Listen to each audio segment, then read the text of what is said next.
Good morning, dear children. I, Vanita Srivastava, stand before you all to teach a period of transition of class 8th, which is chapter 1. Period of transition took place from the Middle Ages to the modern age. In the Middle Age, you will see that feudalism was existing. Now, in the introduction, we can see feudalism was a major hindrance in the social and cultural developments in medieval Europe, which led to decline and decay during the control of feudal lords. Feudal lords were not giving enough rights to the slave. They were treating their subjects as their slaves, and they were not giving any right to do any other work, not even to think anything. So there was no cultural and social development.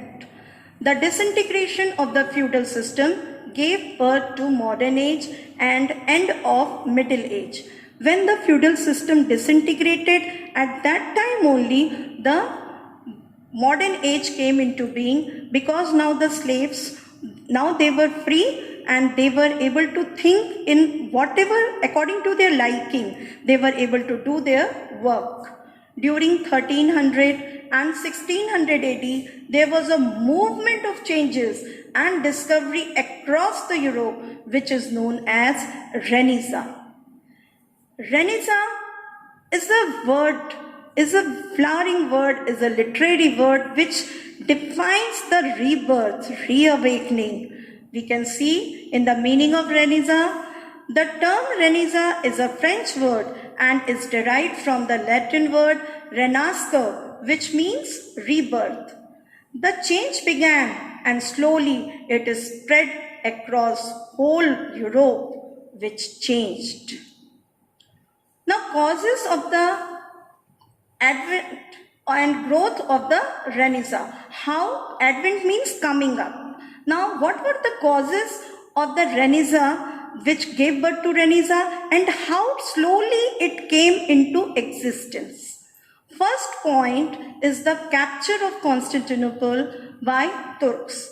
Earlier, the Christians were having the control over the Constantinople, and Turks have captured it. When Christians were having the control, they were having easy trade through the land only, and they were knowing only one route, land route only. At that time, sea route was not existing.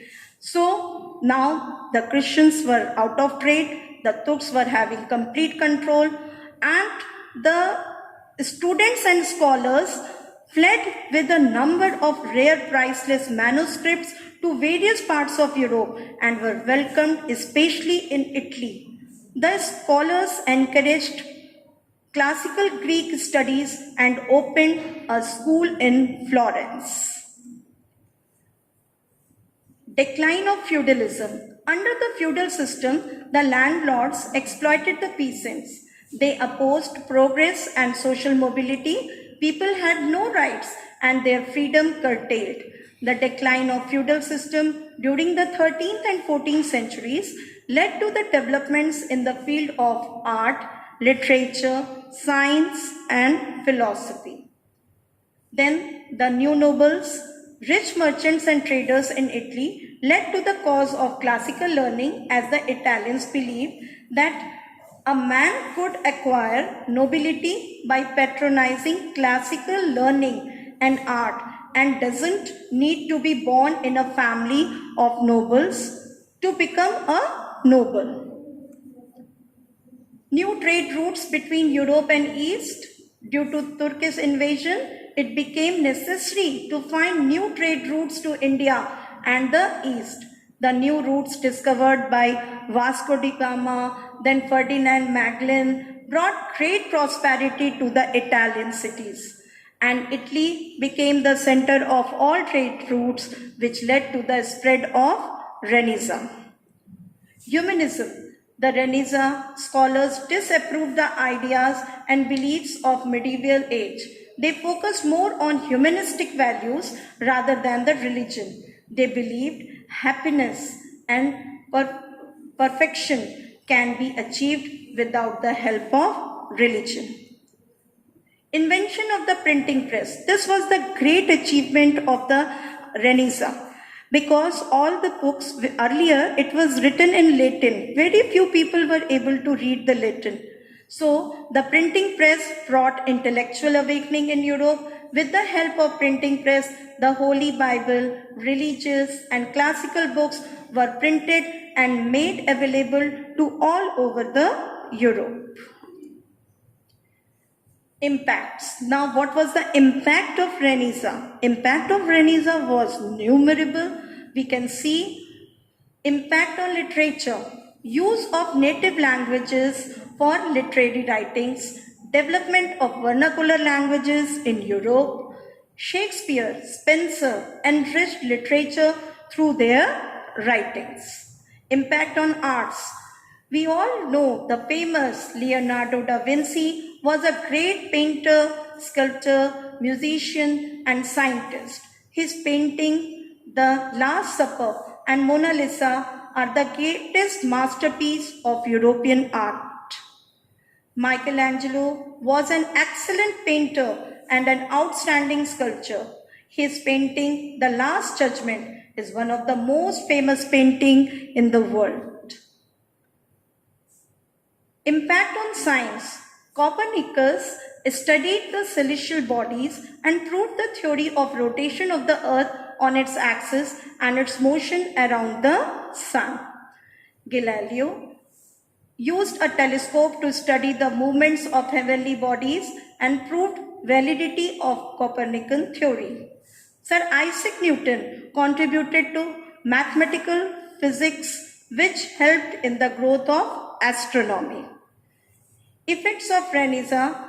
Now one of the great movement took place as an effect of the Renaissance, that is the Reformation movement. Renaissance brought an end to the supremacy and dominion of the church, which led to the Reformation movement.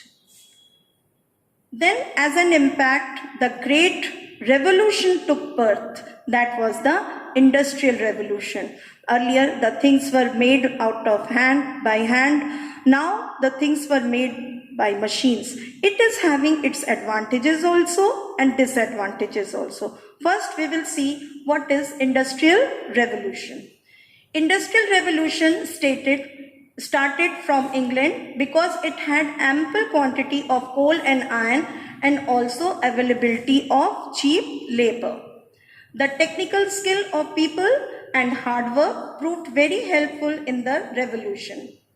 A number of inventions were made in cotton industry, which made production of cotton faster and refined. Roads were built, railroads were developed. Industrialization not only made life easier and comfortable, but it also led to the rise of poverty, urbanization, as well as trade union movement. Now we will see the advantages of Industrial Revolution. Production in large quantities. The goods could be produced in large quantities due to the extensive use of machinery. This reduced the price of commodities.